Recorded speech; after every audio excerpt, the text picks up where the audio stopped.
We've been lied to. For years, the big cookware brands have sold us on the dream of the easy kitchen. They sold us pans coated in plastic that promise nothing will ever stick. But here's the reality. Those pans are disposable. They are designed to fail. You use them for a year, the coating flakes into your omelet, and you throw them in a landfill. But then, you look at a professional kitchen. You see chefs who cook 14 hours a day, 7 days a week. What are they using? They aren't using that black-coated as seen on TV stuff. They are using stainless steel. Now, I know what you're thinking. Sal, I tried stainless steel once. My chicken stuck to it like superglue, and it took me 3 days to scrub the pan. I hear you. But the problem wasn't the pan. The problem was that nobody explained the science of how it works. Stainless steel isn't just a piece of metal. It's a high-performance engine. If you treat it like a Corolla, it'll stall. But if you treat it like a Ferrari, it will give you the best food of your life for the next 50 years. Today, we are going deep. We are explaining the chemistry of chromium, the physics of the Leidenfrost Effect, and the secret, silent killer that is probably sitting in your pantry right now. Let's explain. Let's start with the basics. What actually is stainless steel? If you flip your pan over right now, you'll likely see 2 numbers stamped on the bottom, 18T10. This isn't just a serial number, it's the recipe for the metal. It means the steel contains 18% chromium and 10% nickel, and these 2 elements are doing very different jobs. First, let's talk about chromium. This is the superhero of the kitchen. You see, iron, which is the base of steel, loves oxygen. It wants to bond with it and turn into rust. But chromium is faster. The second chromium is exposed to air. It reacts with oxygen to create a microscopic, transparent, and incredibly tough layer called a passivation layer. This is the secret. Your pan isn't actually stainless all the way through. It's wearing an invisible suit of armor. This passivation layer is what prevents the acidic tomatoes in your sauce from reacting with the iron. It's self-healing too. If you scratch the pan, the chromium underneath instantly reacts with the air and heals the shield. Now, why the 10% nickel? Nickel is there for the glam. It makes the steel more resistant to corrosion, but more importantly, it gives the pan that deep silver luster. If you see a pan that says 18-0, it has no nickel. It'll still cook, but it'll look dull, and it's more likely to rust over time. When you buy 18-010, you are buying a pan that is built to defend itself against your kitchen. Now, here's the irony. Stainless steel is a great protector, but it is a terrible heat conductor. If you made a pan out of solid stainless steel, it would be a nightmare. You'd have a hot spot right over the flame that would burn your steak, while the edges of the pan would stay stone cold. This is where cladding comes in. When you hear terms like Tri-Ply or 5-ply, think of it as a metal sandwich. Manufacturers take a highly conductive metal, usually aluminum or copper, and they wrap it in layers of stainless steel. The aluminum core acts like a heat highway. It grabs the heat from your burner and spreads it instantly and evenly across the entire surface of the pan. The steel layers on the outside provide the durability and the non-reactive surface. This is why quality cookware is heavy. You aren't just paying for the name, you are paying for the thickness of that internal heat highway. If your pan feels light and flimsy, it probably only has a small disc of aluminum glued to the bottom. That is a recipe for uneven cooking and, eventually, the dreaded warp. This is the part everyone gets wrong.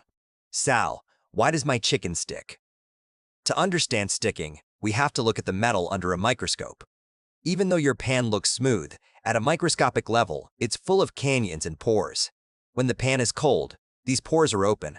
When you put a piece of cold chicken into a cold or lukewarm pan, the proteins in the meat literally crawl down into those microscopic canyons. They grab onto the metal and form a chemical bond. That's not cooking, that's welding. To stop this, we use physics. We use the Leidenfrost Effect.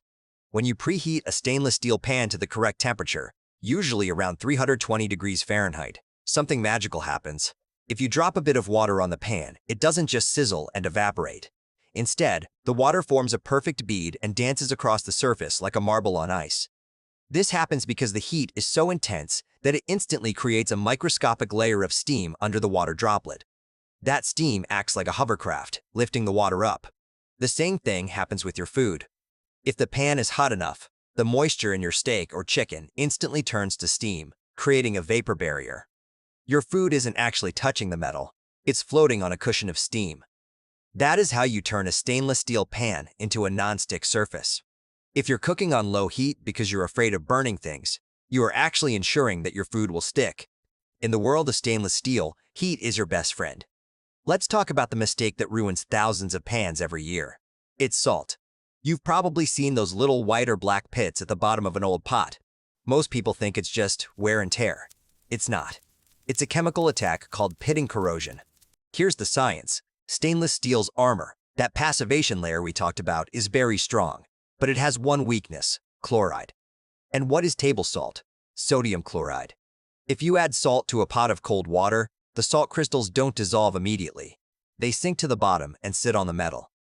In that concentrated spot, the chloride attacks the chromium oxide layer. It eats through the shield and starts to dig a hole into the raw iron underneath. Once a pit starts, you can't fix it. It's a permanent pothole in your pan. The fix? It's simple. Never salt cold water.